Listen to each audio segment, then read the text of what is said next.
முல்லை பெரியாறு குறித்த சிறப்பு விவாதத்திற்கு உங்கள் அனைவரையும் மகிழ்ச்சியோடு வரவேற்கிறேன். 37 ஆண்டு கால போராட்டத்திற்கு பிறகு தமிழ் மக்களுடைய உரிமை மீட்டெடுக்கப்பட்டிருக்கிறது, நீதி நிலைநிறுத்தப்பட்டிருக்கிறது. 5 மாவட்டங்களைச் சேர்ந்த மக்களுடைய வாழ்வாதாரம் உறுதி செய்யப்பட்டிருக்கிறது. இந்த தருணத்தில் 3 நாட்களுக்கு முன்பு 17ஆம் தேதி அன்று முல்லை பெரியாறினுடைய அந்த அணையினுடைய மதகுகள் இறக்கப்பட்டு விட்டன. 142 அடிக்கு தண்ணீரை தேக்கி வைப்பதற்கான முயற்சிகள் வெற்றி பெற்றுவிட்டன. இந்த வரலாற்று சிறப்பு மிக்க வெற்றிக்கு பின்னால், இந்த வெற்றி அவ்வளவு எளிதில் வந்ததில்லை. இந்த வெற்றிக்கு பின்னால் பல போராட்டங்கள் பல நிலைகளில் நடந்திருக்கின்றன. அவற்றை குறித்து நாம் இன்றைக்கு விவாதிக்கப் போகிறோம். இதை குறித்து தங்களோட எண்ணங்களையும் கருத்துக்களையும் வாதங்களையும் நம்மோடு பகிர்ந்து கொள்வதற்காக தமிழக அமைச்சர் திரு ஓ பன்னீர்செல்வம் அவர்கள் வந்திருக்கிறார்கள்.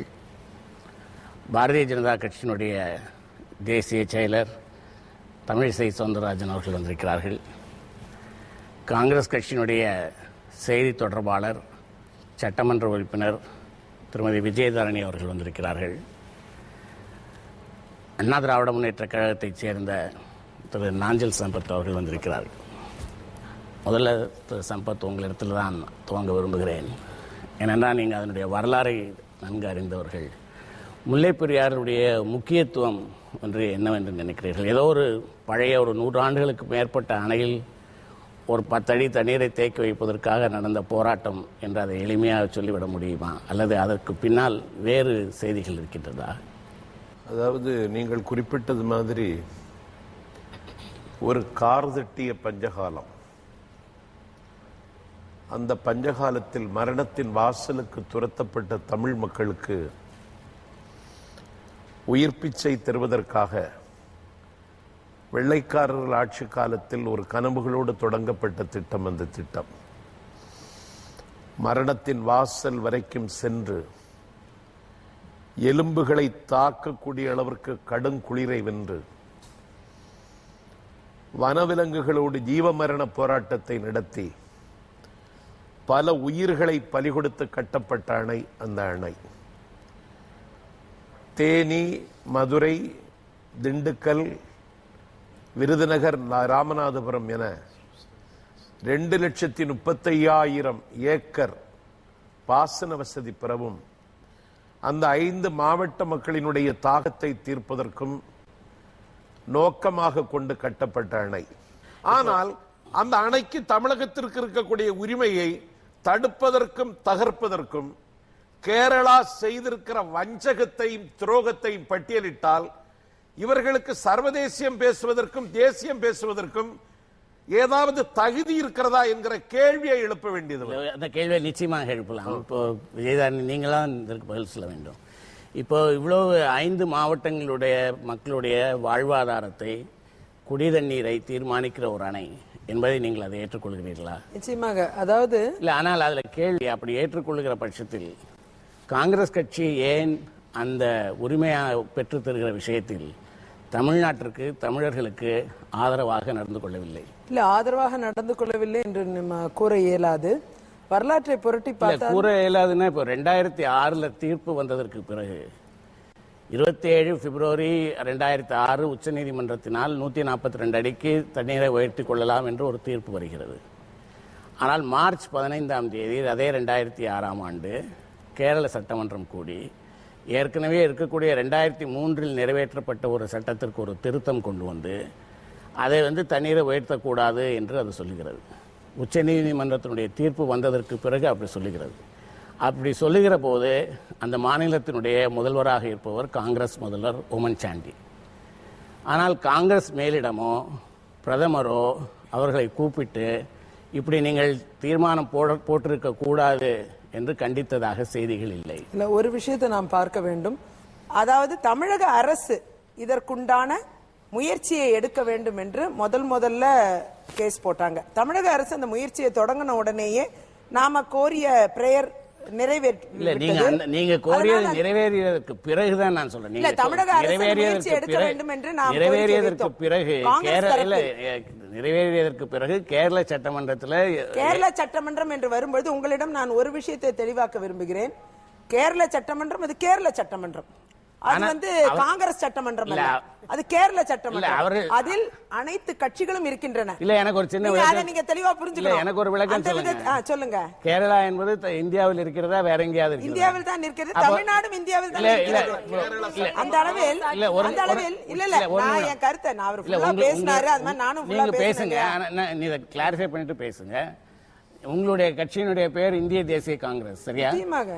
அப்ப வந்து இந்தியாவுக்குள் இருக்கக்கூடிய ஒரு மாநிலத்தில் உங்கள் கட்சியினுடைய முதல்வர் சுப்ரீம் கோர்ட்டையும் மதிக்காம, பின்னால சுப்ரீம் கோர்ட் அதை கண்டிக்கிறது, அந்த தீர்மானத்தை வந்து அவர்களுடைய தீர்ப்புல வந்து அதை கண்டிக்கிறார்கள். அந்த அளவுக்கு இருக்கக்கூடிய ஒரு தீர்மானத்தை நிறைவேற்றுகிற போது உங்களுடைய கட்சியினுடைய தலைமையோ அல்லது உங்கள் கட்சியை சார்ந்த பிரதமரோ அதை குறித்து ஏதாவது அவர்களை கண்டித்து ஏதாவது பேசியிருக்கிறார்? அதாவது நீங்க ஒரு விஷயத்தை நல்லா புரிஞ்சுக்கணும்.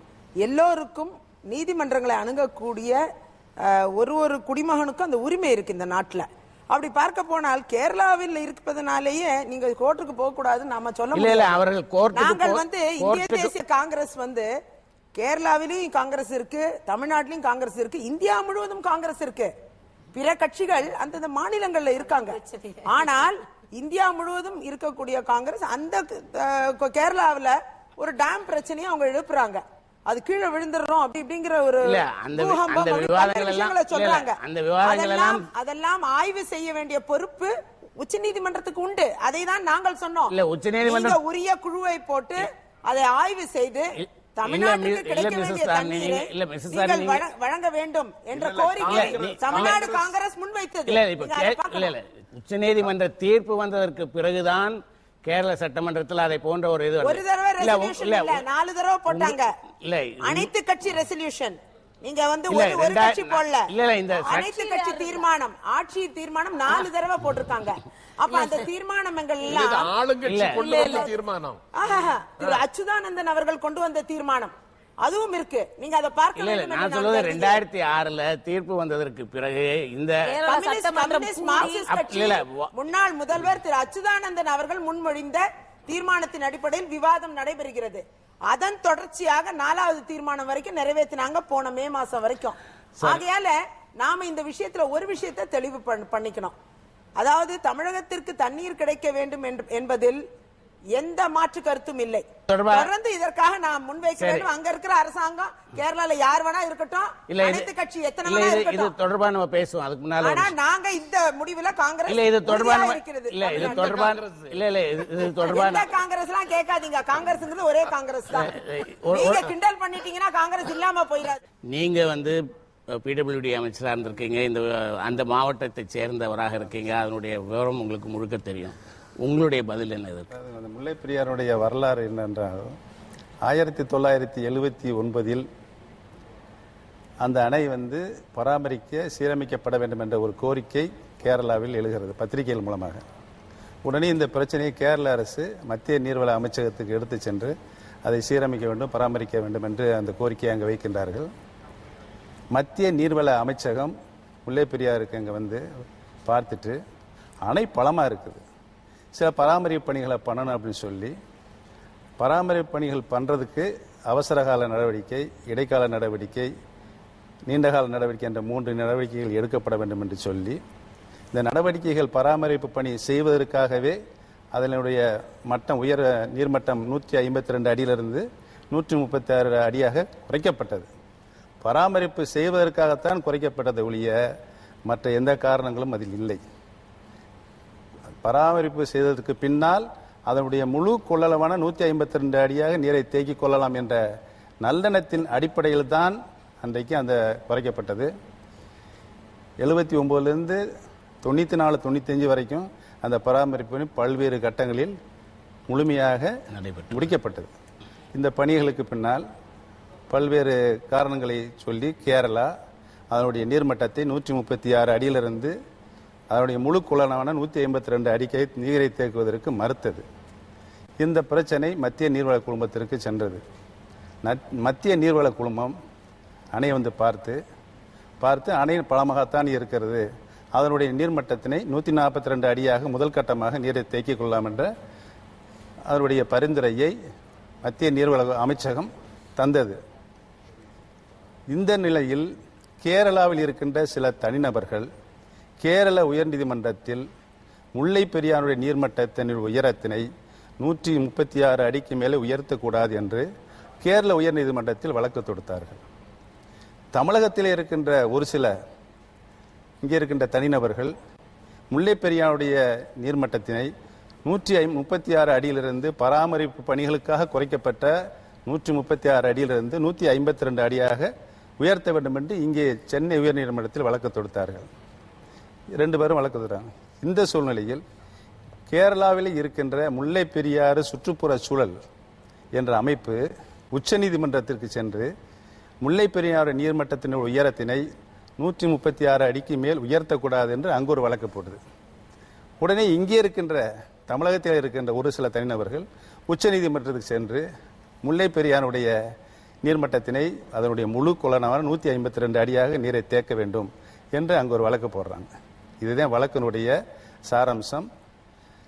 இந்த காலகட்டத்தில் நம்முடைய சகோதரி விஜயதரணி சொன்னது போல காங்கிரஸ் கட்சி இதில் எந்த விதத்திலும் எங்கேயும் வழக்கு உயர்நீதிமன்றத்திலேயோ உச்சநீதிமன்றத்திலேயோ இவர்கள் சார்பாகவோ இவர்கள் நேரடியாகவோ எந்த வழக்கையும் தொடுக்கவில்லை என்றுதான் உண்மையான செய்தி. உண்மையான உண்மைக்கு மாறான செய்தி கிடையாது, அது தவறான செய்தி. விவாதம் அது அல்ல. விவாதம் எங்க தமிழ்நாடு காங்கிரஸ் தலைவரிடம் நான் உறுதியாக இந்த விஷயத்தை தெளிவு பண்ணிட்டு தான் வந்திருக்கேன். இன்னொரு விஷயம் 97 வந்து உச்சநீதிமன்றத்துக்கு போறாங்க, 98 சில தனிநபர்கள் உச்சநீதிமன்றத்துக்கு போறாங்க. 98 உச்சநீதிமன்றம் அந்த வழக்கு அங்க இருக்கும்போது இந்த வழக்கை இங்கே நடைபெறுகிற எல்லா வழக்குகளையும் உச்சநீதிமன்றத்திற்கு டிரான்ஸ்ஃபர் பண்றாங்க. அதையும் ஒரு தனிநபரதே வந்து டிரான்ஸ்ஃபர் பண்ண இங்க இருக்க 2 உயர் நீதிமன்றத்தில் இருக்க வழக்கை அங்க டிரான்ஸ்ஃபர் பண்றாங்க. அங்க உச்சநீதிமன்றம் ஒரு வல்லுநர் குழுவை நியமிக்குது.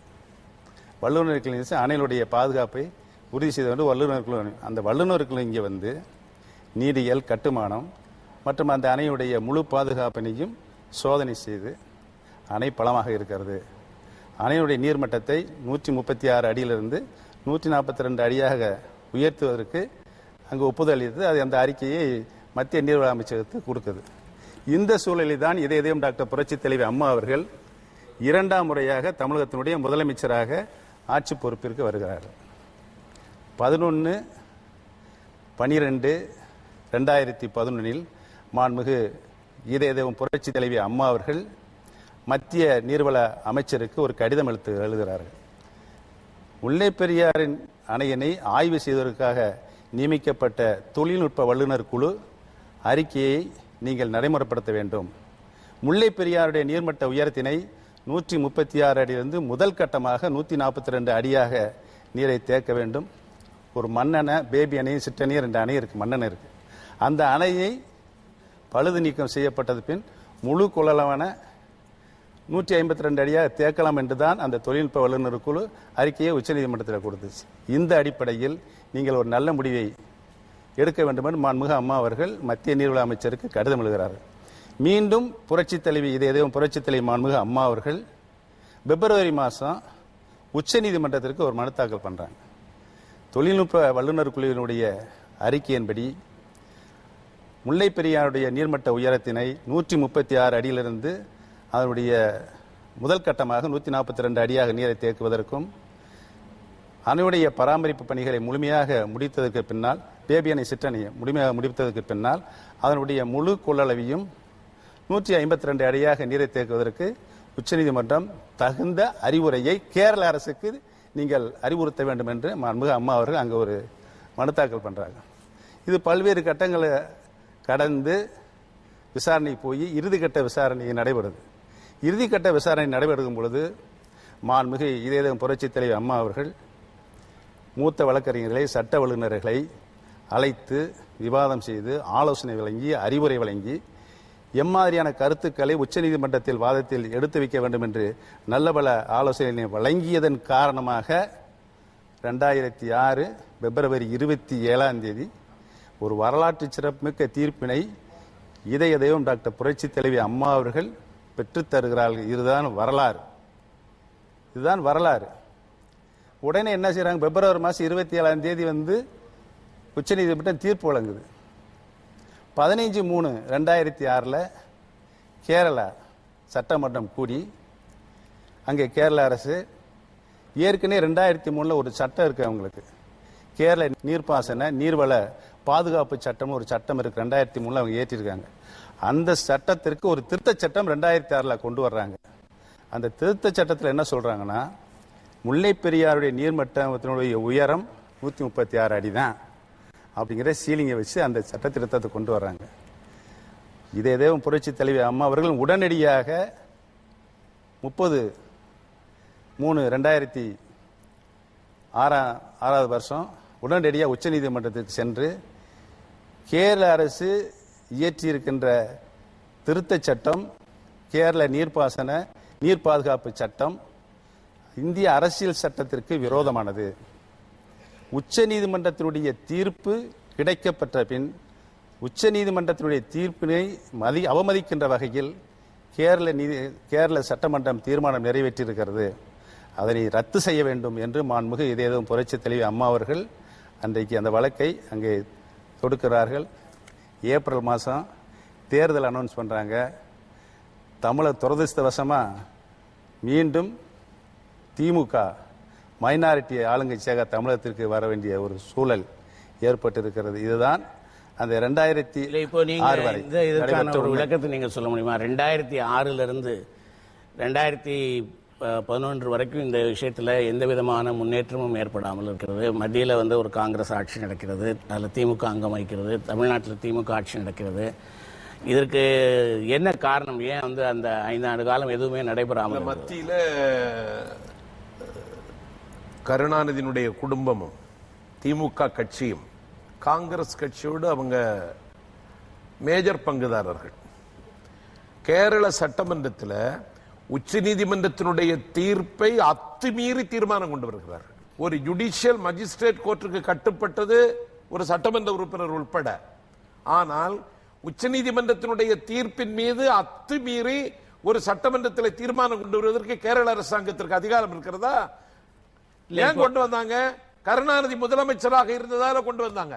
பிஜேபியோட ஸ்டாண்ட், அதாவது பிஜேபி ஒரு தேசிய கட்சி, ஆனா அது இந்த விஷயத்துல போதிய அக்கறை செலுத்தவில்லை. அது இந்த மாதிரியான போராட்டங்கள் நடந்த போது, சட்ட ரீதியான போராட்டங்கள் நடந்த போதும் சரி, அங்கு களத்தில் இறங்கி மக்கள் இறங்கி போராடிய போதும் சரி, அவர் அதுல பிஜேபி எந்த ஒரு பெரிய நடவடிக்கையும் எடுக்கவில்லை என்று ஒரு குற்றச்சாட்டு பிஜேபி மேல் இருக்கு. அதற்கு என்ன பதில்? முதலிலேயே அந்த குற்றச்சாட்டை நான் மறுக்கிறேன்.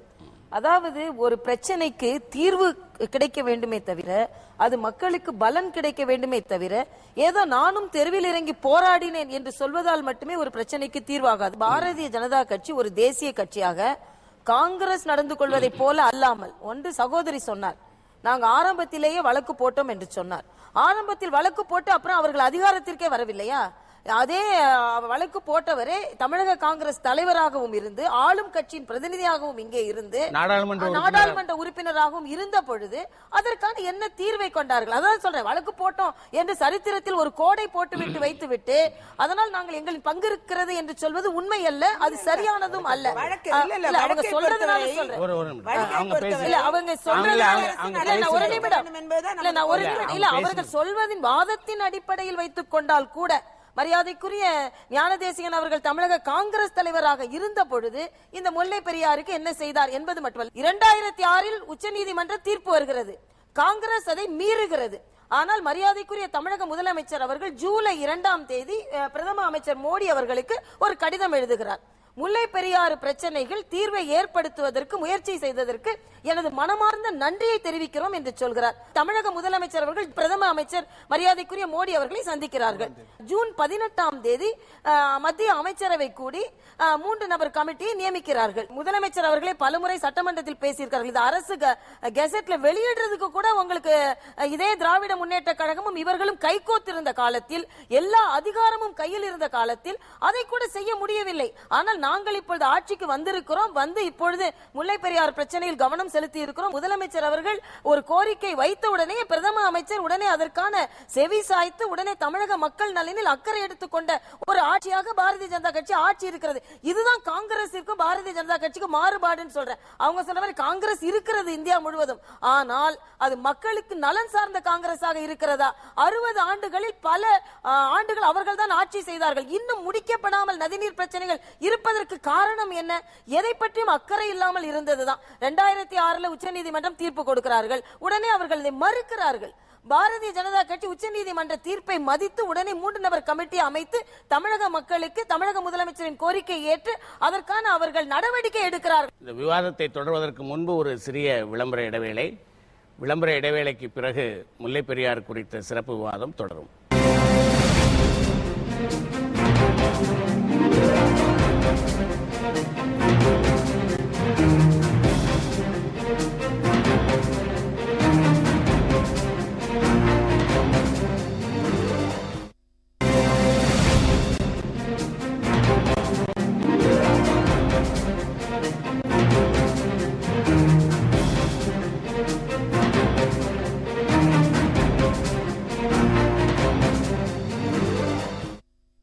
சிறப்பு விவாதத்திற்கு மீண்டும் உங்களை வரவேற்கிறேன். முல்லை பெரியாறு குறித்து நாம் விவாதித்துக் கொண்டிருக்கிறோம். முல்லை பெரியாறு விஷயத்தில் நமக்கு கிடைத்திருக்கிற இந்த வெற்றி என்பதை விட நீதி தமிழக மக்கள் அனைவருக்கும் உரியது என்று முதல்வர் அவர்கள் சொல்லியிருக்கிறார்கள். இவர்கள் ஆட்சிக்கு வந்த இந்த காலத்தில் பார்த்தால் தொடர்ந்து தமிழர்களுடைய உரிமைக்கு இடைவிடாமல் குரல் கொடுத்து வந்து கொண்டிருப்பதை நாம் பார்க்க முடிகிறது. அது நதிநீர் பிரச்சனைகளானாலும் சரி, மீன்பிடி உரிமைகளானாலும் சரி, கச்சத்தீவு போன்ற உரிமைகளானாலும் சரி, அல்லது தமிழ் மொழியை கல்லூரிகளில் பள்ளிகளில் விழாவாக கொண்டாட வேண்டும் என்பதானாலும் சரி, வேட்டி அணிவது குறித்த பிரச்சனை கலாச்சார பிரச்சனைகளானாலும் சரி, தொடர்ந்து அவர்கள் தமிழர்களுக்கு ஆதரவான ஒரு நிலையை மேற்கொண்டு வருகிறார்கள். நீங்க தான் சொல்ல முடியுங்களா? 2006 உச்ச நீதிமன்றத்தினுடைய தீர்ப்பு வரும் பொழுது காங்கிரஸ் கட்சியும் திமுக தான் மத்தியில் கூட்டணி ஆட்சி, தமிழ்நாட்டில் கருணாநிதி தான் முதலமைச்சர். அந்த நிலையில் அதாவது ஒரு மாநிலத்தினுடைய வழக்கு இங்கு இருக்க நீதிமன்றங்கள்லாம் கடந்து உச்ச நீதிமன்றத்திற்கு சென்று அங்கு அந்த வழக்கினுடைய தீர்ப்பு வருகின்ற பொழுது அந்த தீர்ப்பை அமல்படுத்துகின்ற கடமையும் பொறுப்பும் யாருக்கு இருக்கு? அந்த ஒரு மாநில அரசுக்கு இருக்கு. ஒரு வழக்கு 2 மாநிலங்கள் சம்பந்தப்பட்ட வழக்கு இங்க இருக்க நீதிமன்றம் கலந்து உச்ச நீதிமன்றத்துக்கு சென்று அங்கு வழங்கப்படுகிற தீர்ப்பை அமல்படுத்துகின்ற கடமையும் பொறுப்பும் யாருக்கு இருக்கு? மத்திய அரசுக்கு இருக்கு. மத்திய அரசில் அப்ப யார் ஆட்சி? காங்கிரஸ் திமுக கூட்டணி ஆட்சி.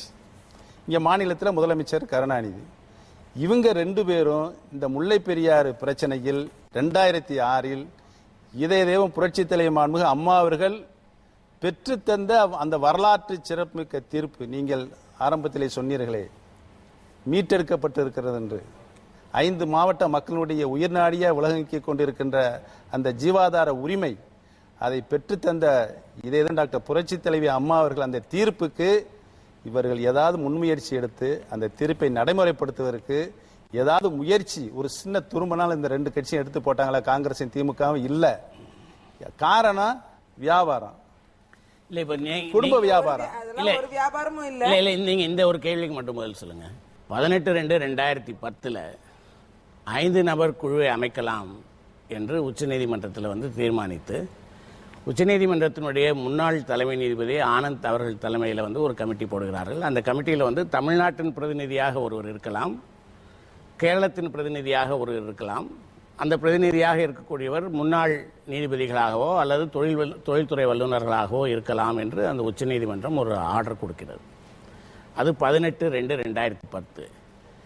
20ஆம் தேதி 2 நாளில் 20ஆம் தேதி திமுக பொதுக்குழுவை கூட்டி ஒரு தீர்மானத்தை நிறைவேற்றுகிறது. நாங்கள் இந்த குழுவில் பங்கேற்க மாட்டோம் என்று அந்த தீர்மானம் சொல்லுகிறது. அப்போது இந்த 2 நாளில் ஒரு கட்சியினுடைய அறிக்கையாக வரல, அது ஒரு பொதுக்குழுவினுடைய தீர்மானமாக வருகிறது. அதாவது பார்ட்டியினுடைய அபிஷியல் ஸ்டாண்ட். அந்த ஸ்டாண்ட் அவ்வளவு அவசரமாக அவங்க எடுக்கிறார்கள். நாங்கள் அந்த ஒருவேளை அந்த பின்னால் இதை வந்து இன்றைக்கு முதல்வராக இருக்கிறவர்கள் அப்போ எதிர்க்கட்சி தலைவராக இருந்தார்கள், அதை அவர்கள் விமர்சிக்கிறார்கள். இந்த மாதிரி நீங்கள் அதில் பங்கெடுக்கவில்லை என்று சொன்னால் நம்முடைய கருத்தை எடுத்து வைக்க முடியாது. நம்முடைய கருத்தை எடுத்து வைக்க முடியாமல் போனால் அந்த தீர்ப்பு கேரளத்திற்கு சாதகமாக ஆகிவிடக்கூடிய வாய்ப்பு இருக்கிறது என்று அவர்கள் எடுத்து வைக்கிறார்கள். ஆனால் அதற்கு பிறகும் மறுபடியும் மார்ச் மாதம் இந்த வழக்கு உச்சநீதிமன்றத்தில் வருகிற போது திமுக என்ன நிலை எடுத்ததோ அதே நிலையை தமிழக அரசு பேசுகிறது. நாங்கள் இந்த இதில் பங்கு கொள்ள மாட்டோம் என்று பேசுகிறது. ஆனால் உச்சநீதிமன்றம் அதை ஏற்க முடியாது என்று சொல்லி ஐவர் குழுவை ரத்து செய்ய முடியாது, ஐவர் குழு தொடர்ந்து இருக்கும் என்று சொல்கிறது. ஒருவேளை அப்படி ஒரு தீர்ப்பை உச்சநீதிமன்றம் எடுக்காமல் நாங்கள் அந்த ஐவர் குழுவை ரத்து செய்கிறோம் என்று திமுகவினுடைய வாதத்தை கேட்டு ரத்து செய்கிறோம் என்று சொல்லியிருந்தால் இன்றைக்கு என்னவாக ஆகியிருந்திருக்கும்? 2006க்கு பின்னால் உங்களுக்கு சொல்லலை. 2006க்கு பின்னால இந்த பிரச்சனைகள் வந்து உச்சநீதிமன்றத்தில் என்ன முடிவுக்கு வருதுன்னா, இந்த பிரச்சனையில் சில சட்ட கூறுகள் விவாதிக்கப்பட வேண்டியிருக்கிறதுனால, தீர்வு காணப்பட வேண்டி இருக்கிறதுனால இந்த பிரச்சனையை அரசியல் சாசன சட்ட அமர்வுக்கு 5 நீதிபதிகள் கொண்ட அரசியல் சாசன சட்ட அமர்வுக்கு இந்த கேஸை அவங்க தீர்ப்பு கூறி அவங்கக்கிட்ட கொடுத்துட்றாங்க. அந்த 5 நீதிபதிகள் கொண்ட அரசியல் சாசன சட்ட அமர்வு ஒரு அதிகாரம் படைத்த குழுவை நியமனம் செய்கிறது. அந்த குழுவுக்கு தான் நீங்க சொன்னது மாதிரி ஒரு ஏஎஸ் ஆனந்த் அவர்களை தலைவராக போடுது. அப்போ என்ன சொல்றாங்க, கேரளாவில இருந்து ஒரு பிரதிநிதி, தமிழ்நாட்டில இருந்து ஒரு பிரதிநிதியை நீங்க அதுல இருந்து கொடுங்க அப்படின்றார். கருணாநிதி உடனே என்ன சொல்றாரு, தமிழ்நாட்டில இருந்து நாங்க கொடுக்க மாட்டோம்னு சொல்றாரு. அப்போதான் இதே புரட்சி தலைவி மாண்புமிகு அம்மா அவர்கள் கருணாநிதியை கடுமையாக கண்டித்து அந்த குழுவில் உறுதியாக தமிழக அரசின் சார்பாக ஒரு பிரதிநிதி இடம்பெற வேண்டும், அப்பொழுதுதான் நம்முடைய நியாயமான வாதங்களை அங்கே எடுத்து வைக்க முடியும். அந்த வாதங்களை கேட்ட குழு அதனுடைய பரிந்துரையாகத்தான் உச்சநீதிமன்றத்தில் அதை அங்கு கொண்டு போய் சேர்ப்பிப்பது, சமர்ப்பிக்கிறது ஒரு வாய்ப்பாக அமையும். அந்த வாய்ப்பு பறிபோனால் தீர்ப்பு ஒருதலை பட்சமாக கூட வரக்கூடிய ஒரு வாய்ப்பு கேரள அரசினுடைய கேரள உறுப்பினருடைய வாதங்களை மட்டும் கேட்டு உச்சநீதிமன்றத்திற்கு அறிக்கையை தாக்கல் செய்யப்படும் பொழுது அதை மட்டும் கவனத்தில் உச்சநீதிமன்றத்தினுடைய அரசியல் சட்ட அமர்வு எடுத்துக்கொண்டு கேஸு நம்மளுக்கு நெகட்டிவாக கூட வரக்கூடிய வாய்ப்பு இருக்குது. அதனால் உறுதியாக தமிழக அரசு, கருணாநிதி அவர்கள் இதை ஒரு உறுப்பினரை தமிழக அரசின் சார்பாக நியமிக்க வேண்டும் என்று மாண்புமிகு அம்மா அவர்கள் ஆணித்தரமாக சொன்னார்கள். அப்படி சொன்னதற்கு பிறகும் அவங்க நிலையை மாற்றிக்கொள்ளவில்லை. இல்ல உங்களுடைய முன்னாள் கூட்டணி கட்சி என்கின்ற முறையில் திமுகவினுடைய இந்த முடிவை பற்றி நீங்கள் என்ன சொல்ல? இல்ல, அதாவது முன்னாள் கூட்டணி காங்கிரஸ் இந்த முடிவெடுக்கும் போது நீங்க கூட்டணியில் என்றாலும் கூட வழக்கறிஞர் என்ற முறையில் நான் அதை வேற மாதிரி பாக்குறேன். வழக்கறிஞர் என்ற முறையில் ஒரு குழு போட்ட உடனே கட்டாயமாக நம் சார்பில் ஒருவர் இருக்க வேண்டுமானால் அது இருக்க வேண்டும் தான். அதுதான் சரியான நடைமுறை. நான் கூட்டணி கட்சிக்கு அப்ப இருந்த கூட்டணி கட்சிக்கு இப்ப ஆதரவா சொல்லணுங்கிறது இல்ல. என்னுடைய நிலைப்பாடு, ஒரு குழுவை போடுகிறார் என்றால் அனைத்து தரப்பு யார் யாருக்கு என்ன டெசிக்னேட்டட் பொசிஷன் கொடுத்திருக்காங்களோ அதுல கட்டாயமா ஆள் இருந்துதான் ஆகணும். அப்பதான் அது நடுநிலையான ஒரு நல்ல தீர்ப்பை உச்சநீதிமன்றம் வழங்குவதற்கான வாய்ப்பு கிடைக்கும்.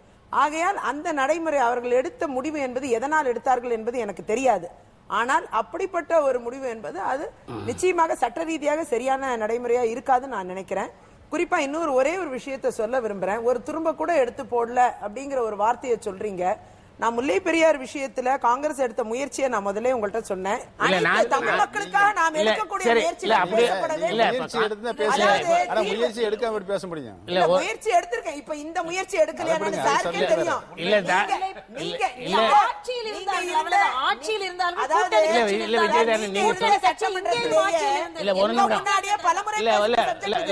இன்னைக்கு சுப்ரீம் கோர்ட்ல அது கேஸ் நடந்துட்டு எனக்கு அதுல சந்தோஷம் இருக்கு.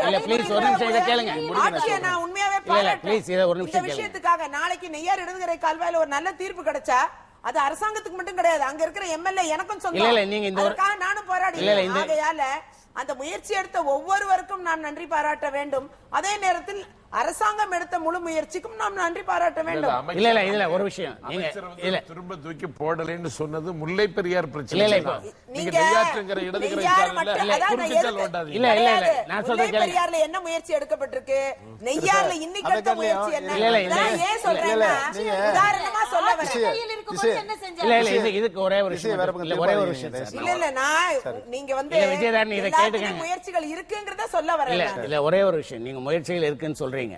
ஆனா இப்போ நாங்க தமிழ்நாட்டுல ஆட்சி பண்ணல, உங்களுக்கு நல்லா தெரியும். கூட்டணி ஆட்சியில ஆகையால மத்தியில் ஆட்சி மத்தியில் பண்ணல. இருந்து ஒரு இல்ல, விஷயத்தை சொல்றேன். கூட்டணி ஆட்சி இருந்தது இல்ல. இல்ல, இல்ல, இல்ல, நான் ஒரே ஒரு கேள்வி இல்ல, நான் கேட்கிறேன். உங்களுக்கு ஒரு விஷயம் உங்களுடைய ஒரு வாதத்துக்கு நான் ஒரு விஷயத்தை உங்களுடைய கவனத்திற்கு கொண்டு வரேன். வந்துட்டு 2009 வந்துட்டு புதியது ஒரு அணை கட்ட வேண்டும், அதற்காக நாங்கள் வந்து ஒரு சர்வே செய்ய வேண்டும் என்று அதற்கு நாங்கள் எதிர்ப்பு தெரிவித்தோம். கேளுங்க, காங்கிரஸ் தரப்பில் நாங்கள் இங்க தமிழ்நாடு அப்படின்னு சொல்லி சுற்றுச்சூழல் துறையில வந்து விண்ணப்பிக்கிறது கேரள அரசு.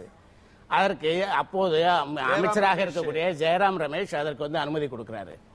அப்போ வந்து ஆட்சியில் இருக்கக்கூடிய கட்சி, ஆட்சியில் இருக்கக்கூடிய ஒரு அமைச்சகம் அதற்கு அனுமதி கொடுக்குது என்று சொன்னா, அப்ப தமிழ்நாட்டில் இருக்கிறவர்களுடைய நிலையை பற்றி அவர்கள் கவலைப்படுகிறார்களா இல்லையா என்கின்ற கேள்வி தமிழ்நாட்டில் இருக்கிறவர்களுக்கு எழுமா எழாதா? இல்ல, அதுக்காக இன்னொரு பெரிய பிரச்சனைனா, அந்த கேரள அரசு அங்க போய் சொன்ன மத்திய அரசுடைய சுற்றுப்புறச்சூழல் அமைச்சகம் வந்து அமைச்சர் வந்து அனுமதி கொடுத்துறாரு ஆய்வு பண்றதுக்கு, புதிய அணை கட்டுறதுக்கு. சொல்றத கேளுங்க, கொடுக்கிறாரு. இதே புரட்சி தலைவர் மாண்புமிகு அம்மா அவர்கள் இந்த மாதிரி வந்து மத்திய அரசுடைய சுற்றுப்புறச்சூழல் அமைச்சகம் வந்து முல்லை பெரியாறுல புதிய அணை கட்டுறதுக்கு ஆய்வு செய்யறதுக்கு அனுமதி கொடுத்திருக்கு அப்படின்னு அம்மா அறிக்கை விட்டு கண்டனம் தெரிவிக்கும் போது ஆர்ப்பாட்டமும் அறிவிச்சாங்க மாண்புமிகு அம்மா. உடனே கருணாநிதி என்ன சொல்றாரு, அப்படிலாம் வந்து அனுமதி கொடுக்கல அப்படின்றாரு. அனுமதி கொடுக்கல, அதாவது ஒரு மத்திய அரசு அனுமதி கொடுக்கப்பட்டது, அதுக்கு கொடுக்கப்பட்டது, அனுமதி வழங்கப்பட்டது, ஆய்வு செய்வதற்கான அதற்கும் அணையை இடிச்சு கட்டுறதுக்கு கொடுக்கிற அனுமதி இல்ல. அவங்க அணை இடிக்கணும்னு சொல்லல, அவங்க அணை இடிக்கணும்னு சொல்லல, புதிய அணை கட்டிக்கிறோம். அதற்குண்டான ஆய்வு செய்வதற்கான ஒரு அறிக்கை தான், அதுக்கு தான் நான் சொல்றது முழுமையா கேளுங்க. நீங்க சொல்றத முழுமையா கேட்டு நாங்க பேசுறோம். நான் சொல்றது கேட்ட அப்புறம் பேசுறேன். சொல்லுங்க.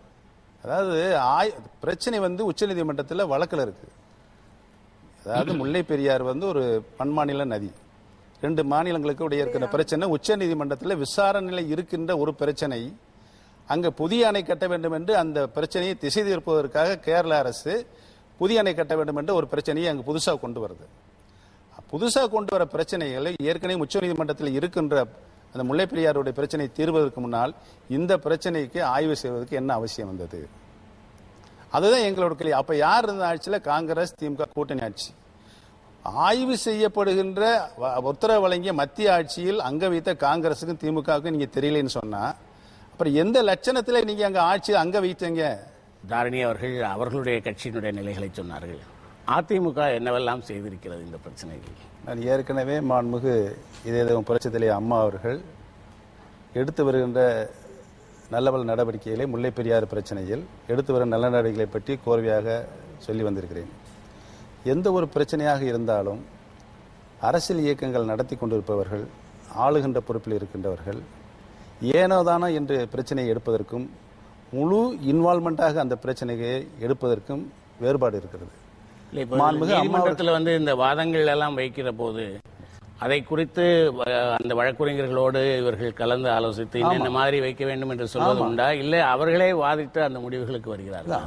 அம்மா வந்து இந்த வழக்கினுடைய நுட்பங்கள், அதில் இருக்கின்ற சட்டக்கூறுகள் இவைகளெல்லாம் நன்றாகவே படித்து அறிந்து தக்க பல ஆலோசனைகளை டெல்லி உச்சநீதிமன்றத்தினுடைய மூத்த வழக்கறிஞர் எல்லாம் அழைத்து இங்கே கலந்து உரையாடி வாதங்களை எப்படி எடுத்து வைக்க வேண்டும் என்ற தக்க பல ஆலோசனைகளை மாண்புமிகு அம்மா அவர்கள் ஒவ்வொரு காலகட்டத்திலும் வழங்கிக் கொண்டே இருப்பார்கள். இதுதான் மாண்புமிகு அம்மா அவர்களுடைய தொடர் விடாமுயற்சி. ஒரு வழக்கு போட்டுவிட்டோம், வழக்கறிஞர் பார்த்துக் கொள்வார்கள் என்று ஒரு அரசு இருந்து விடாமல் அந்த வழக்கினுடைய தன்மையை எப்படி கொண்டு போனால் அதில் வெற்றி அடைய முடியும், அந்த வெற்றியின் மூலம் மக்களுக்கு எப்படி அந்த வெற்றியை அர்ப்பணிக்க முடியும் என்ற ஒரு இன்வால்மெண்டோட செய்கின்ற ஒரே முதலமைச்சர் இதேதான் டாக்டர் புரட்சி தலைவி அம்மா அவர் தான். இன்றைக்கு மாண்புமிகு அம்மா அவர்கள் தான் 2006 அந்த உச்சநீதிமன்றத்தினுடைய தீர்ப்பை பெற்று தந்தாங்க முதல் முறையாக. அதுதான் அதனுடைய அடிப்படை. அதற்கு பின்னால் இப்பொழுது அந்த 2006க்கு பின்னால் 5 நீதிபதிகள் கொண்ட அரசியல் சாசன சட்ட அமர்வு வந்து அந்த விசாரணைக்கு எடுத்துக்கொண்டது. அந்த 5 நீதிபதிகள் கொண்ட அந்த சட்ட அமர்வு ஒரு குழுவை நியமித்தது ஆனந்த் தலைமையில். அந்த குழுவில் அங்க வைத்தவர்கள், அதற்கு முன்னால் மாண்புமிகு அம்மா அவர்கள் அந்த குழுவில் தமிழக அரசினுடைய பிரதிநிதி இருக்க வேண்டும் என்று சொன்னதற்கு பின்னால் லேட்டாக, எப்பயுமே கருணாநிதி லேட் பிக்கப் தான், லேட்டாக அங்கு ஒரு உறுப்பினரை ஆர் லட்சுமணன் அவர்களை உச்சநீதிமன்றத்தினுடைய ஓய்வு பெற்ற நீதிபதி லட்சுமணன் அவர்களை அங்கே போட்டார்கள். அந்த குழு அந்த அணைக்கு சென்று பல்வேறு ஆய்வுகளை அங்கே நடத்தியது. அதற்கு முன்னால நடத்தப்பட்ட ஆய்வுகள் எல்லாம் இப்ப ஐஐடி ரூர்க்கியில இருந்து ஒரு ஆய்வு நடத்தி அது அந்த அணை பலமாக இல்லை என்று சொன்னார்கள். அதையெல்லாம் எப்படி கேரள அரசு அந்த வாதத்தை எப்படி நீங்க முடிவு? மத்திய நீர்வள குழுமமோ உச்ச நீதிமன்றமோ அனுப்பிய எந்த குழுவும் மாறுபட்ட கருத்தை சொல்லவில்லை. 2006 உச்ச நீதிமன்றத்தில் தீர்ப்பு வழங்கியதன் அடிப்படையே அங்கே ஒரு தொழில்நுட்ப வல்லுநர் குழு சென்று அலை பலமாக இருக்குது என்ற அறிக்கையை தந்ததுக்கு பின்னால் தான் 2006 தீர்ப்பு வழங்கப்பட்டது. இந்த 5 பேர் கொண்ட அந்த குழு, அதிகாரம் படைத்த குழு, உச்ச பெரியார் ஆணையக்கு சென்று பார்த்து அங்கே சில ஆய்வுகள் செய்யப்படுவதற்கு தமிழக அரசு உதவி புரிய வேண்டும் என்று கேட்டார்கள். உடனே இதை டாக்டர் புரட்சித் தலைவர் அம்மா அவர்கள் 2 கோடி ரூபாய் என்ற அளவிற்கு அங்கே தந்து இம்மாதிரியான ஆய்வுகள் எல்லாம் அங்கு நடத்தப்பட வேண்டும் என்று அவர்கள் விரும்புகிறார்களோ அந்த ஆய்வுகளை நடத்தி முடித்தார்கள். எப்படி? நீரியல் ஆய்வு, நிலநடுக்கம் ஆய்வு, அந்த பகுதியில் நில அதிர்வு ஏற்பட்டால் தாங்கக்கூடிய சக்தி அந்த அணைக்கு இருக்கின்ற என்ற ஆய்வு, அணுடைய பாதுகாப்பு எப்படி இருக்கிறது என்ற ஆய்வுகள் எல்லாம் மாண்புமிகு அம்மா அவர்கள் அந்த நிதியின் மூலமாக அங்கு செய்து முடிக்கப்பட்டது. அதற்கு பின்னால் தான் அந்த 5 பேர் கொண்ட குழு உச்ச நீதிமன்ற அமர்விடம் இந்த அறிக்கையை சமர்ப்பிக்கின்றது. என்னன்னா 2006 உச்ச நீதிமன்றம் அணை பாதுகாப்பாகத்தான் இருக்கிறது என்று தீர்ப்பு கூறுகிறது. உடனே கேரள சட்டமன்றம் எதிர்த்து ஒரு போர்டை உருவாக்கி இல்லை என்று சொல்கிறார்கள். எங்களால் ஒத்துக்கொள்ள முடியாது என்று சொல்கிறார்கள். இதுல இன்னொன்று, காங்கிரஸ் திராவிட முன்னேற்ற கழக கூட்டணி ஆட்சி எப்படி தொடர்ந்து தமிழகத்திற்கு அதற்கான நீதியை பெற்றுத்தரவில்லை என்பது மட்டுமல்ல, துரோகம் இழைத்தார்கள் என்பதை நாம் சொல்ல முடியும். இப்ப நீங்க கேட்டீங்க, ஒரு குழு ஒரு அறிக்கை கொடுக்கிறது கேரள அரசிற்கு ஆதரவாக அணை பலவீனமாக இருக்கிறது என்று. உடனேயே இந்த நாட்டின் பிரதமராக இருக்கும் மன்மோகன் சிங் அவர் தலைமையிலேயே நேஷனல் டிசாஸ்டர் மேனேஜ்மெண்ட் அத்தாரிட்டிக்கு தலைமை வகித்து ஒரு குழு போடுகிறார். அந்த குழு போட்டா என்ன அர்த்தம்னா, இல்லை இது பாதுகாப்பாக இல்லை, உடனே இதை ஆய்வு செய்ய வேண்டும் என்ற ஒரு நிலை வருகிறது. அப்பொழுதே 2011 இது உடனே தமிழகத்தில் உள்ள அத்தனை கட்சிகளும் எதிர்ப்பு தெரிவிக்கிறார்கள். அப்பொழுது திராவிட முன்னேற்ற கழகம் கூட்டணி ஆட்சியாக இருந்து கொண்டு, கூட்டணி கட்சியாக இருந்து கொண்டு எந்தவித எதிர்ப்பையும் தெரிவிக்கவில்லை. அது மட்டுமல்ல, இந்த அணை நீங்கள் சொன்னதை போல இருப்பது தமிழகத்தில். ஆனால் கேரள காவல்துறையினர் தொடர்ந்து இதை கண்காணித்துக் கொண்டு வருகிறார்கள், காவல் செய்து கொண்டு வருகிறார்கள். அது தேவையில்லை என்ற ஒரு தீர்ப்பு வந்தது. அது வந்த பிறகும் அவர்கள் அதை நீக்கிக் கொள்ளவில்லை. அதற்கும் திராவிட முன்னேற்ற கழக ஆட்சியிடம் இருந்த மற்றவர்களிடம் இருந்த எந்த எதிர்ப்பும் வரவில்லை. ஆக நான் இங்கே சொல்ல விளைவது என்ன என்றால், நீதி கொடுக்கவில்லை என்பது மட்டுமல்ல, தொடர்ந்து தமிழகத்திற்கு அநீதி இழைத்துக் கொண்டிருந்தீர்கள். திராவிட முன்னேற்ற கழக ஆட்சி இங்கே இருக்குது. அதாவது மத்தியிலையும் மாநிலத்திலையும் ஒரே கட்சி கூட்டணி ஆட்சியில் இருப்பது பலன் என்ன? நீங்க இங்கே உள்ள நியாயத்தை எடுத்து சொல்லி உங்களுக்கான தீர்வை இங்கே கிடைக்க வேண்டுமா?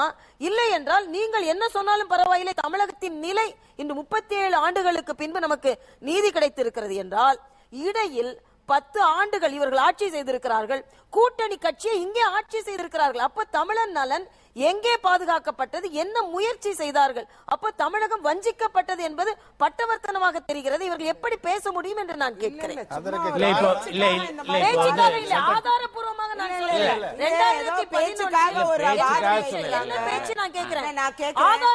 நான் சொல்றேன். 2011 நேஷனல் டிசாஸ்டர் மேனேஜ்மெண்ட் மன்மோகன் சிங் தலைமையில் போடலையா இல்லையான்னு நான் கேட்கிறேன். சொல்லுங்க. அதாவது இவங்க ஒரு பேச்சுக்காக எப்பயுமே தொடர்ந்து ஒரு ரெகுலர், அதாவது ஒரு ஸ்டீரியோடைப் கேம்பெயின் அது மட்டும் தான் பண்ணுவாங்க. அந்த அளவுல பாத்தீங்கன்னா நான் பொறுமையா கேட்டேன். நீங்க பொறுமையா கேட்கணும் நான் நினைக்கிறேன். I think you should listen to me. சொல்லுங்க. ஒரு கோரிக்கை எழுகிறது, அதாவது நேஷனல் ஒரு டிசாஸ்டர் ஏற்படும் என்று ஒரு மாநிலம், அனைத்து கட்சிகளும் சேர்ந்து கேரளா மாநிலத்தில் சட்டம் இன்னொரு மாநிலம் நான் பதில் சொல்லாமா? இல்ல நான் சொல்லி முடிச்சிடுறேன். அதாவது தேசிய பேரிடர் மேலாண்மை அந்த குழு அனுப்பப்பட்டது, அது இல்லை, உண்மை தகவலை கூட மக்களுக்கு சொல்ல இல்லையா? அப்படி ஒண்ணும் இல்ல. கடைசியா என்ன சொன்னாங்க? அந்த குழுமம் அந்த தகவல் சரி கிடையாது.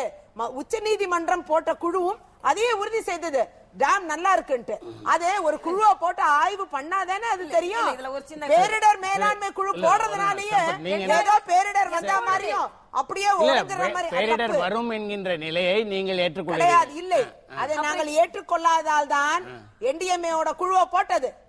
குழு ஒன்று போடுறதுனால ஆய்வு செய்து அதோட ரிப்போர்ட்டை கொடுக்கணும். 2006 பலமாக கேரள மக்களை மூளைச்சலவை செய்யவும், கேரள மக்களை திசை திருப்பவும், கேரள மக்களை அச்சத்தின் மடியில் ஆழ்த்தவும் காங்கிரஸ் திட்டமிட்டு சதி செய்தது.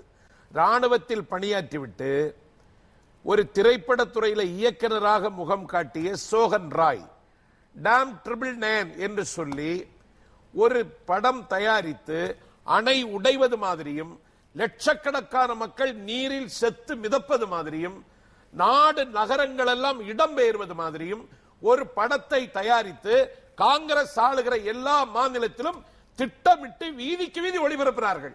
என்ன செய்தது காங்கிரஸ்? காங்கிரஸ் ஆளுகிற மாநிலம், காங்கிரஸ் ஆளுகிற மாநிலத்தில் எல்லாம் செய்தாங்க. நீங்க இதெல்லாம் தப்பு சார். தமிழ்நாட்டுல புரட்சி தலைவி அம்மா அவர்கள் அறிக்கை கொடுத்ததற்கு மத்திய பிரதேசத்திலும் உத்தரப்பிரதேசத்திலும் காங்கிரஸ் ஆட்சியில் இருக்கா?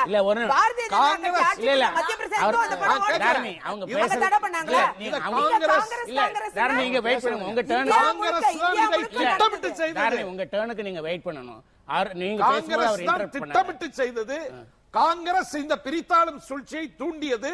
கேரள தமிழ்நாட்டு மக்களினுடைய நல்லெண்ணத்தில் காங்கிரஸ் கட்சி மண்ணை அள்ளி போட்டது. வழக்கை உச்சநீதிமன்றத்தில் தாக்கல் செய்துவிட்டு அம்மா இதுக்கு என்ன அதை கண்காணிக்கிறாங்கன்னு கேட்டீங்க அமைச்சர்கிட்ட.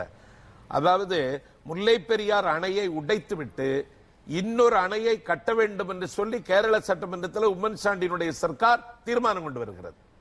இன்னைக்கு வழக்கறிஞர் வழக்கு நிலுவையில் இருக்கிற பொழுது மாட்சிமிகு முதலமைச்சர் அம்மா அவர்கள் உச்சநீதிமன்றத்தில் தாக்கல் செய்த அபிடவிட் என்னன்னா, முல்லை பெரியார் அணையை உடைத்து விட்டு இன்னொரு அணை கட்ட வேண்டும் என்று சொன்னாலும் அந்த அணையை கட்டுகிற உரிமை தமிழகத்திற்கே உரிமை உடையதுன்னு நாங்க அபிடவிட் தாக்கல் செய்திருக்கோம்.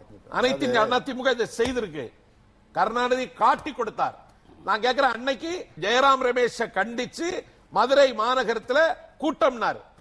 தலைமை தாங்குகிறது மகன், பேசுறது அப்பன்னு சொல்லி மதுரை மாநகரம் பூரா விளம்பரம் பண்ணாங்க. கூட்டத்தை நடத்தினாங்களா? நடத்தல.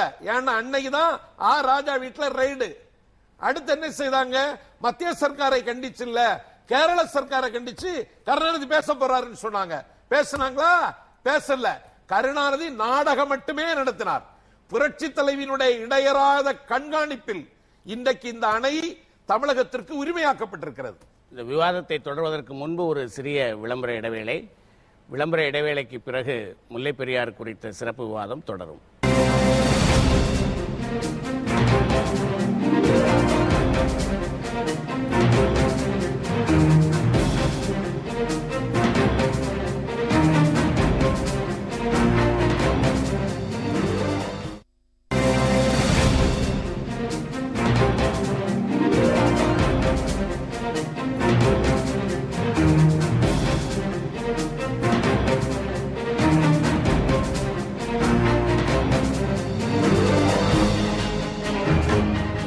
முல்லை பெரியார் அணையில 142 அடி தேக்கிக்கலாம்ங்கிறது இது புரட்சி தலைவி அம்மா அவர்களுடைய முழு விடா முயற்சினால ஆடிக்கு கிடைச்ச சீதனம் மாதிரி விவசாயிகள் இன்னைக்கு, தாய் வீட்டு சீதனம் மாதிரி விவசாயிகள் இன்னைக்கு பெரும் மகிழ்ச்சியோட அடைகிறோம்.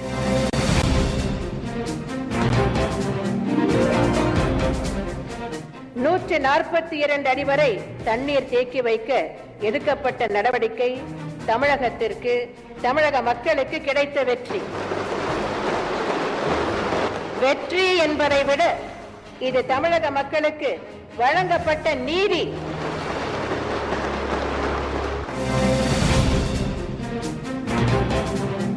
நூத்தி 142 அடி இன்னைக்கு கிடைச்சிச்சுன்னா இதனால 5 மாவட்டத்தில் கிட்டத்தட்ட 2,17,000 ஏக்கர் பயன்பாடு, அவங்களோட வாழ்வாதாரம் மேம்படும். இழந்த உரிமை அதை இன்னைக்கு மீட்டு தர்றதுல விடாமுயற்சி, அதாவது எதை செய்ய முடியுமா, தூர்வார பணியிலிருந்து அந்த அணைக்கு என்னன்னா தேவை இருக்கா, இதை தொடர்ந்து முதல்வருடைய முழு கவனம் எடுத்து இதை பேச்சுவார்த்தையில் இதனால நமக்கு ஒரு பெரும் பலன் இல்லை, இதை சட்டத்து ரீதியாக அதை அணுகணும், இதனால என்ன இது வந்தாலும் பரவாயில்லைன்னு சொல்லி அம்மாவனுடைய முயற்சிக்கு கிடைத்த வெற்றி இது விவசாயிகளுக்கு பெரும் மகிழ்ச்சி.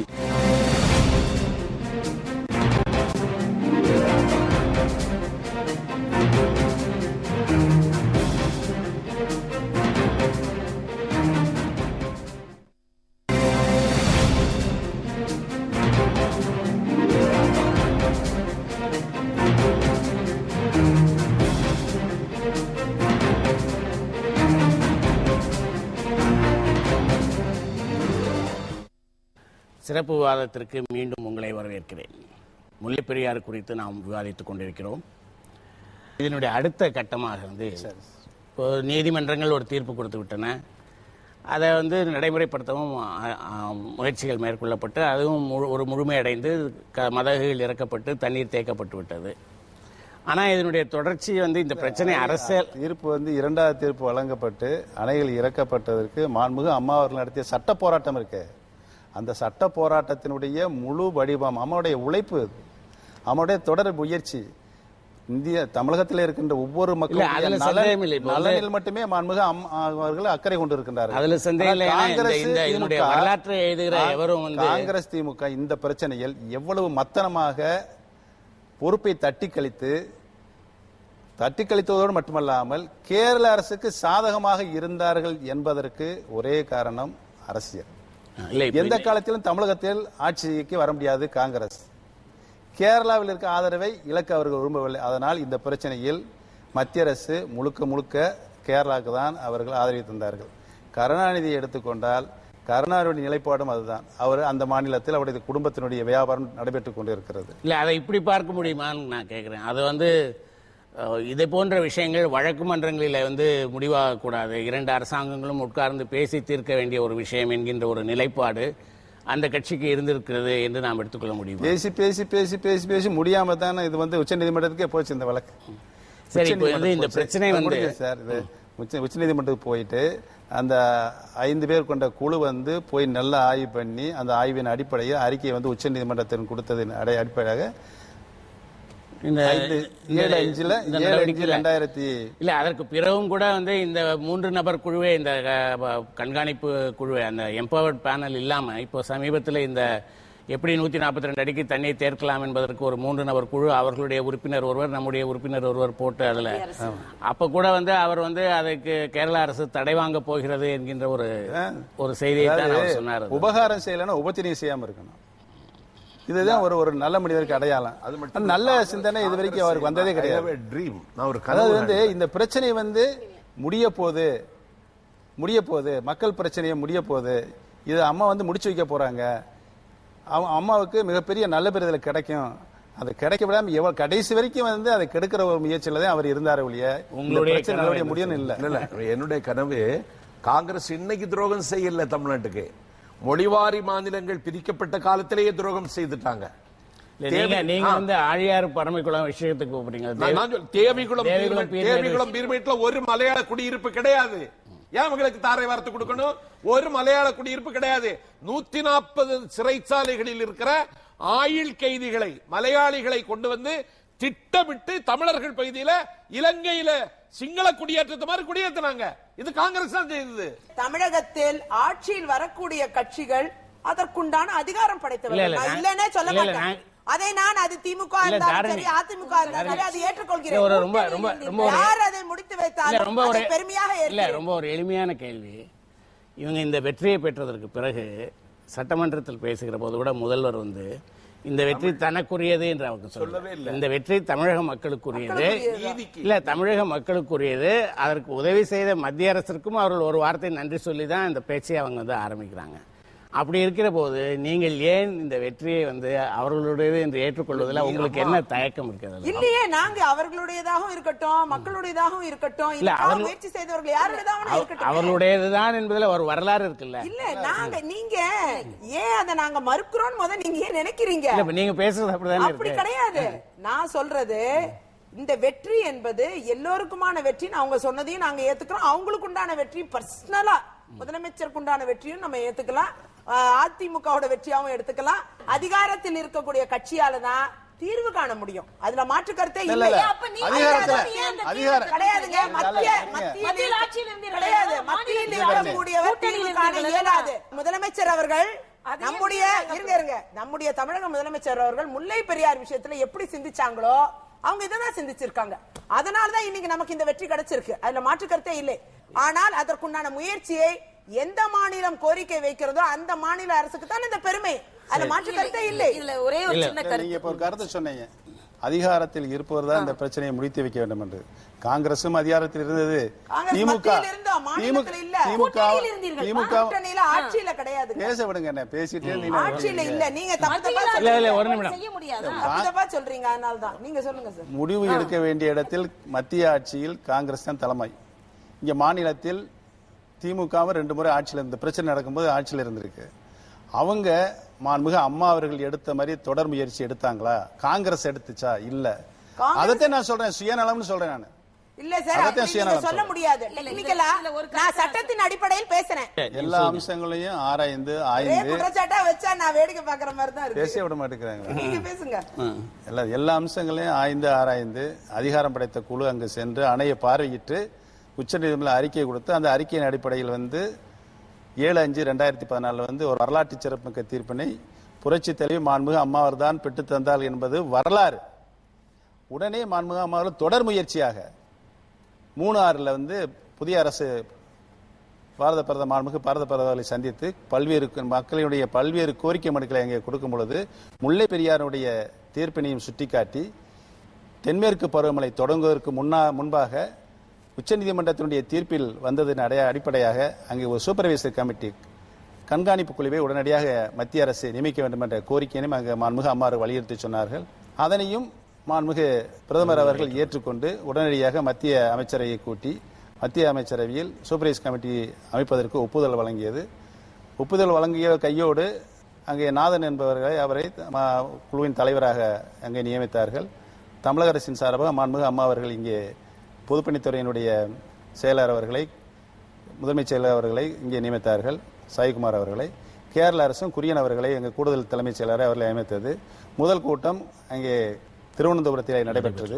அங்கே முல்லை பெரியாருடைய நீர்மட்டத்தினுடைய உயரத்தினை 136 142 அடியாக தேக்குவதற்குரிய சரத்துக்களை அங்கே கலந்து பேசி ஆராயப்பட்டு அடுத்த கூட்டம் குமிழியில் நடக்கும்போது இது பற்றி முடிவு செய்து கொள்ள மட்டும் முடிவெடுக்கப்பட்டு 17/7/2014 குமிழியில் அந்த கூட்டம் நடைபெற்று அதிகாரிகள் சென்று ஆய்வு செஞ்சு உடனடியாக முல்லை பெரியார் நீர்மட்டத்தினை 136 அடியிலிருந்து 142 அடியாக தேக்குவதற்குரிய சட்டங்களை கீழே இறக்கிறார்.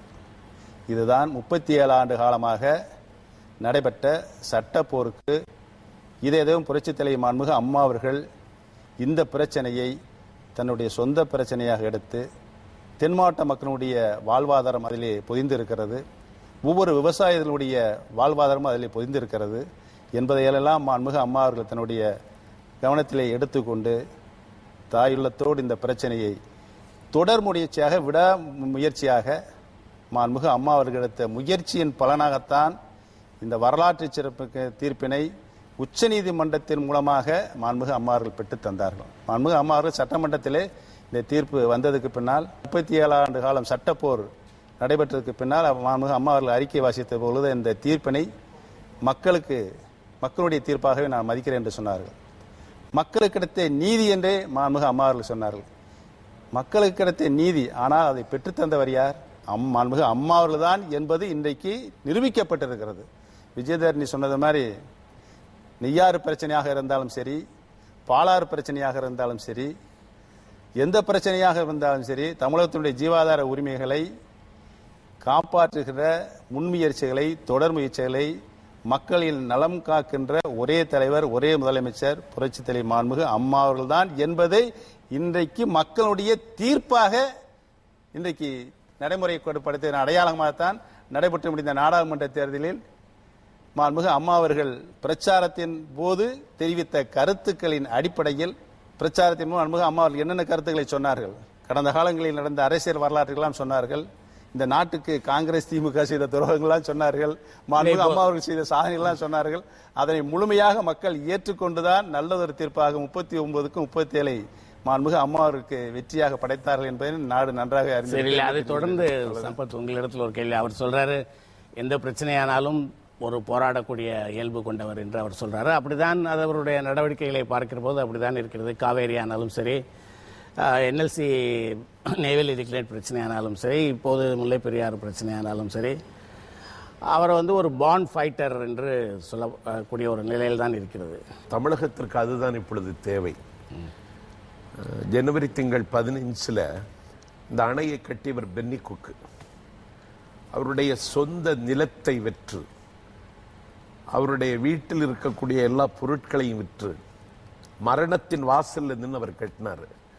அன்னைக்கு பென்னி குக்கு லோயர் கேம்பில் மணிமண்டபமும் திருவுருவச் சிலையும் அமைத்து அதை திறந்து வச்சது கேரளாவிற்கும் மத்திய அரசாங்கத்திற்கும் விடுத்த எச்சரிக்கை. இது தமிழர்கள் ஒன்றாக இருக்கிறார்கள் என் தலைமையில் என்பதை இருப்பதை உலகத்திற்கு உணர்த்துவதற்கு. இன்னைக்கு இந்த பிரச்சனை வந்ததற்கு பிறகு 13 அடி அந்த ஷட்டர் கீழே இறக்கும் பொழுது தமிழ்நாட்டில் இருக்கின்ற 6.5 கோடி தமிழர்களின் தோள் தானாகவே உயர்ந்தது. இப்படிப்பட்ட ஒரு வரலாற்று அதிசயத்தை நிகழ்த்துவதற்கான ஒரு தலைவர் பாண்ட் ஃபைட்டரால் மட்டும்தான் அதை செய்ய முடியும். கேரளாவில் நாங்க நின்னாலும் ஜெயிச்சிடுவோம். நாங்க அடிக்கடி போயிட்டு வந்துட்டு இருக்கேன். கேரள மக்கள் மத்தியில கூட அம்மாவுக்கு மேல ஒரு நல்ல நம்பிக்கை வந்திருக்கு. இன்னைக்கு இப்படி பண்றாங்களேன்னு துணிச்சலாக. இது ஒரு வரலாற்று சிறப்பு மிக்க வெற்றி என்பதில் சந்தேகம் இல்லை. 37 ஆண்டுகளுக்கு சென்று திறந்து வச்சாங்க. ஆமா, 37 ஆண்டுகளுக்கு பிறகு கிடைத்திருக்கக்கூடிய ஒரு வெற்றி என்பதிலும் சந்தேகம் இல்லை. இதுல நீங்கள் சொன்னதை போல அவர்கள் ஆரம்பத்திலிருந்து எல்லா கட்டங்களிலும் தொடர்ந்து பிரதமர் மன்மோகன் சிங்காக இருந்தாலும் சரி, நரேந்திர மோடியாக இருந்தாலும் சரி, அவர்களுக்கு கடிதம் எழுதுவது, நேரில் போய் பார்ப்பது, மற்ற மாநிலங்கள் அதில் வந்து தலையிடுகிற கேரளா ஏதாவது ஒரு முயற்சி எடுக்கிற போது அதற்கு சரியான பதில் கொடுப்பது என்பதெல்லாம் அவங்க தொடர்ந்து இடைவிடாமல் செய்துட்டு வந்திருக்காங்க.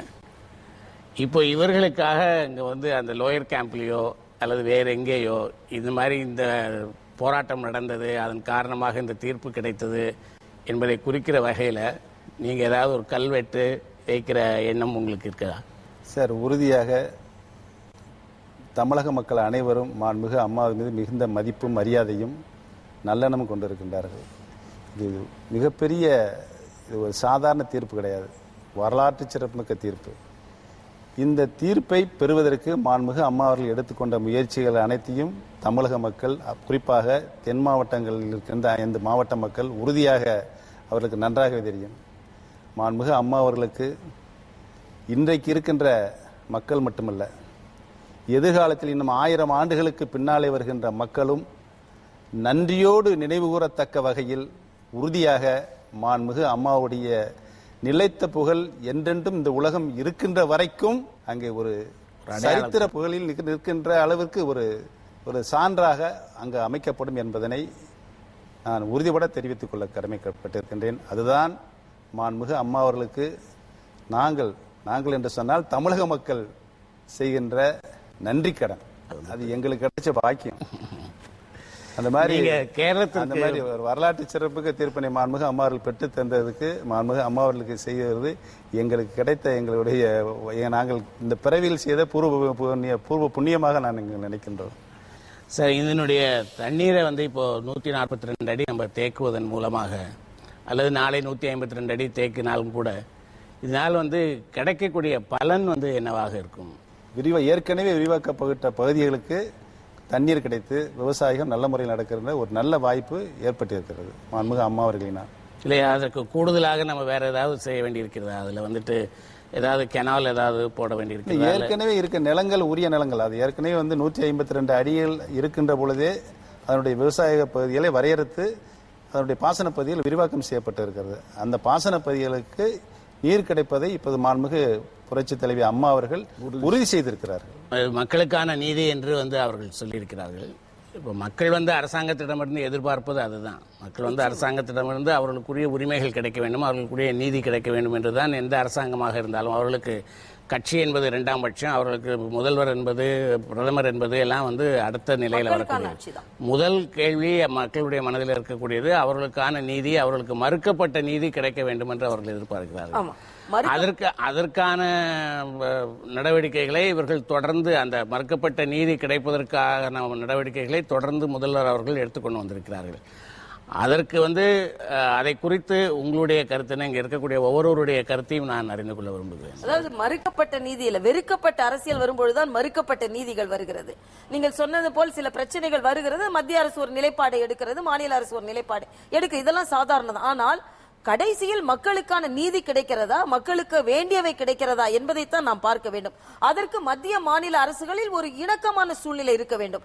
அது பாரதிய ஜனதா கட்சி ஆட்சிக்கு வந்த பின்பு நீங்கள் கடந்த 2 மாதங்களாக பார்த்தீர்கள் என்றால் அந்த இணக்கமான சூழ்நிலை நிலவுகிறது. ஆனால் காங்கிரஸ் ஆட்சி அப்படி நடக்கவில்லை. அவர்கள் முல்லைப்பெரியாருடைய வெற்றி பற்றி உங்களுடைய கருத்து? நிச்சயமாக தனிப்பட்ட பார்வை என்றால் 37 ஆண்டுகளுக்கு பின்பு எவ்வளவோ போராட்டங்கள் நடத்தினாலும் தீர்வு என்று வரும்பொழுது மக்களுக்கு, அதாவது பயிர் வளர்ந்தால்தான் உயிர் வளரும். விவசாயிகளின் உயிர் இங்கே பாதுகாக்கப்பட்டிருக்கிறது. அவர்கள் பயிர் வளர்த்தால் தான் நாம் உயிர் வளர்க்க முடியும். ஆக இது ஒட்டுமொத்தமாக தமிழன் நலன் பாதுகாக்கப்பட்டிருக்கிறது. ஆக இத்தகைய இணக்கமான மத்திய மாநில அரசு இணக்கமான சூழ்நிலை இருக்கும் பொழுது அது கூட்டணி கட்சியாக இல்லை என்றாலும் மக்களுக்கான நலன் பாதுகாக்கப்படும் என்பதை மத்திய மாநில அரசுகள் இப்பொழுது முன்னுதாரணமாக காண்பித்திருக்கிறது என்பதை நான் இங்கே சொல்ல வேண்டும். நீங்க என்ன நினைக்கிறீங்க தாரணி? அதிமுக அரசாங்கம், குறிப்பாக நம்முடைய தமிழக முதலமைச்சர் அவர்கள் எடுத்த முயற்சி என்பது நிச்சயமாக முதல் கட்டத்திலிருந்தே தொடர்ந்து எடுத்த முயற்சி என்பது என்னை போன்றவர்கள் உறுதியாக பாராட்ட கடமைப்பட்டு இருக்கிறோம். ஏனென்றால் முதலில் நாம் என்ன கோரிக்கை வைத்தாலும், நான் ஒரு சட்டமன்ற உறுப்பினர் என்ற முறையில் உதாரணம் சொன்னேன், ஒரு கோரிக்கை நம்ம வைக்கிறோம், ஆனால் அதை உச்சநீதிமன்றத்துக்கு கொண்டு போய் அதை நிறைவேற்றி அதில் ஒரு தீர்ப்பும் வந்து அதை நடைமுறைப்படுத்துவதில் அமல்படுத்துவதில் உத்வேகமாக தொடர்ந்து செயல்பட்டது என்பது ஒரு முக்கியமான விஷயம். அது முல்லை பெரியாராக இருக்கட்டும், காவிரியாக இருக்கட்டும், எங்களுடைய நெய்யாராக இருக்கட்டும், எல்லாவற்றுக்கும் இதுதான் பதில் என்பதில் எனக்கு உறுதியாக தெரியும். அந்த விதத்தில் அதை நான் வரவேற்கிறேன். சம்பத், உங்களுடைய கருத்து என்ன? காலம் காலமாக வஞ்சிக்கப்பட்ட தமிழர்களினுடைய உரிமைகள் புரட்சித் தலைவி அம்மாவின் காலத்தில் மீட்கப்பட்டு வருகின்றன. தந்தை பெரியார் இன்றைக்கு இருந்திருந்தால், பேரறிஞர் அண்ணா இன்றைக்கு இருந்திருந்தால், மக்கள் திலகம் எம்ஜிஆர் இன்றைக்கு இருந்திருந்தால் புரட்சி தலைவிக்கு ஒரு புதிய பொன்முகடம் சூட்டியிருப்பார்கள். ஏனென்றால் தமிழின மீட்பு வரலாற்றில் புரட்சி தலைவி இன்றைக்கு செய்திருக்கிற அத்தியாயத்தை இதுவரைக்கும் எந்த தலைவர்களும் செய்ததில்லை. ஆகவே இந்த தீர்ப்பை வாங்கி தந்ததன் மூலம் இனிமேலும் எல்லா உரிமைகளையும் மீட்டெடுப்பதற்குரிய நம்பிக்கை முறையாக எங்கள் கண்ணுக்கு அம்மா அவர்கள் தெரிகிறார்கள்.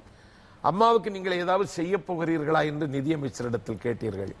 என்னை பொறுத்தவரையில் சொல்லுகிறேன், அன்னைக்கு ஒரு மணிமுடி தரித்திருந்த மன்னன் சிவனுக்கு கோவில் கட்டினான். அதனுடைய குடமுழுக்கு சிவபெருமான் போகவில்லை, பூசலார் நாயனார் இதயத்தில் கோவில் கட்டினார். ஆகவே தமிழ்நாட்டு மக்கள் அம்மா அவர்களுக்கு இதயத்தில் கோவில் கட்டி கொண்டிருக்கிறார்கள். அவர்கள் இன்றைக்கு வணக்கத்திற்குரிய முதலமைச்சர் மட்டுமல்ல, வழிபாட்டிற்குரிய முதலமைச்சர் என்கிற சிகரத்தை தொட்டிருக்கிறார். இந்த போராட்டத்தை நீங்க மிக அருகிலிருந்து பார்த்து வந்திருக்கிறீர்கள். சட்ட போராட்டத்தை அவர்கள் எப்படி வழிநடத்தினார்கள் என்பதை அருகிலிருந்து பார்த்து வந்திருக்கிறீர்கள். நீங்கள் இந்த வெற்றியை எப்படி பார்க்கிறீர்கள்? இந்த தமிழகத்தினுடைய அரசியல் வரலாற்றில் இதுவரை யாரும் பெற்றிராத வெற்றியை மாண்புமிகு அம்மா அவர்கள் தமிழக மக்களுக்காக இதை பெற்று தந்திருக்கின்றார்கள். இதற்காக மாண்புமிகு அம்மா அவர்கள் எடுத்த தொடர் முயற்சி, விடாமுயற்சி,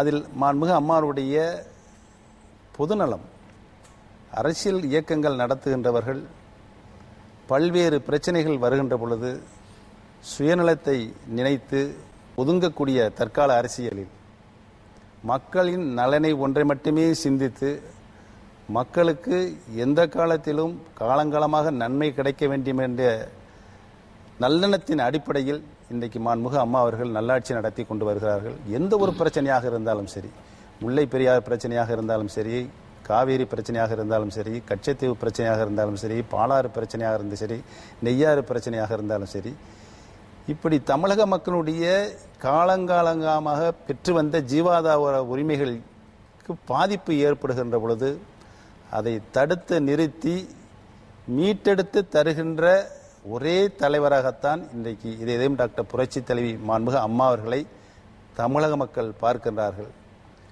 அம்மா இருக்கிறார், அம்மா இருக்கின்றார்கள், நம்மளுக்கு கவலை இல்லை, நாம் நல்ல பல பலன்களை என்றைக்கும் மாண்புமிகு அம்மா அவர்கள் நமக்கு செய்து தருவார்கள் என்ற நம்பிக்கை தமிழக மக்களுக்கு இன்றைக்கு ஏற்பட்டு இருக்கிறது. அந்த நம்பிக்கையின் அடிப்படையில் மாண்புமிகு அம்மா அவர்கள் இன்றைக்கு நீங்கள் சொன்னீங்கள்ல, நீங்கள் என்ன செய்ய போகின்றீர்கள் என்று, இன்றைக்கு மாண்புமிகு அம்மா அவர்கள் தமிழகத்தில் வாழ்கின்ற மக்கள் மட்டுமல்ல, உலகத்தில் வாழ்கின்ற அத்தனை மக்களுடைய இதயங்களிலும் இதய தெய்வமாக மாண்புமிகு அம்மா அவர்களை இன்றைக்கு நினைத்து நாங்கள் தெய்வமாக மாண்புமிகு அம்மா அவர்களை வணங்கி கொண்டிருக்கின்றோம். அந்த அளவுக்கு மாண்புமிகு அம்மா அவர்கள் தனக்கென வாழாமல் தமிழ் மக்களுக்காக, உலக தமிழ் மக்களுக்காக வாழ்ந்து கொண்டிருக்கின்ற ஒரே தலைவராகத்தான் இன்றைக்கு தமிழக மக்கள் மாண்புமிகு அம்மா அவர்களை பார்க்கின்றார்கள் என்பதனை இன்றைக்கு நான் தெரிவித்துக் கொள்ள கடமைப்பட்டிருக்கின்றேன். 37 ஆண்டுகளுக்கு பிறகு கிடைத்த ஒரு முக்கியமான வரலாற்று சிறப்புமிக்க தீர்ப்பையும் அதற்கு பின்னிருந்த வரலாற்றையும் அதற்கு நாம் நம்முடைய அரசு மேற்கொண்ட முயற்சிகளையும் அதற்கு பின்னிருந்த சிக்கல்களையும் விரிவாகவும் விளக்கமாகவும் நம்முடைய அரங்கிற்கு வந்திருந்த அரசியல் தலைவர்கள் எடுத்து வைத்தார்கள். நிச்சயமாக இது ஒரு முதல் வெற்றி அல்ல, இது ஒரு திருப்புமுனை, ஒரு வெற்றியினுடைய தொடர் வெற்றியினுடைய ஒரு கண்ணி. இன்னும் இதனால் ஏற்படக்கூடிய விளைவுகள் தான் மக்களிடத்துக்கு நிஜமான வெற்றி என்ன என்பதை அவர்களுக்கு உணர்த்தும். அதற்கான முயற்சிகளையும் தொடர்ந்து மேற்கொள்ள வேண்டியிருக்கும். தமிழர்களுடைய உரிமைகள் அது நீதிமன்றத்தில் போய்தான் நாம் வென்றெடுக்க வேண்டியிருக்கிறது என்கின்ற ஒரு காலகட்டத்தில் நாம் வாழ்ந்து கொண்டிருக்கிறோம் என்பதை நினைக்கிற போது நம்முடைய அரசியல் அமைப்புகள், அரசியல் கட்சிகள், அவர்களுடைய பொறுப்பு என்ன, அவை எத்தகைய தன்மையை கொண்டிருக்க வேண்டும், எப்படி ஒரு இடைவிடாத ஒரு போர்க்குணத்தை கொண்டிருக்க வேண்டும் என்பதையெல்லாம் இந்த தீர்ப்புக்கு பின்னால் நடந்த சம்பவங்கள், அதையொட்டி நடந்த விவாதங்கள் இவை நமக்கு நினைவூட்டுகின்றன.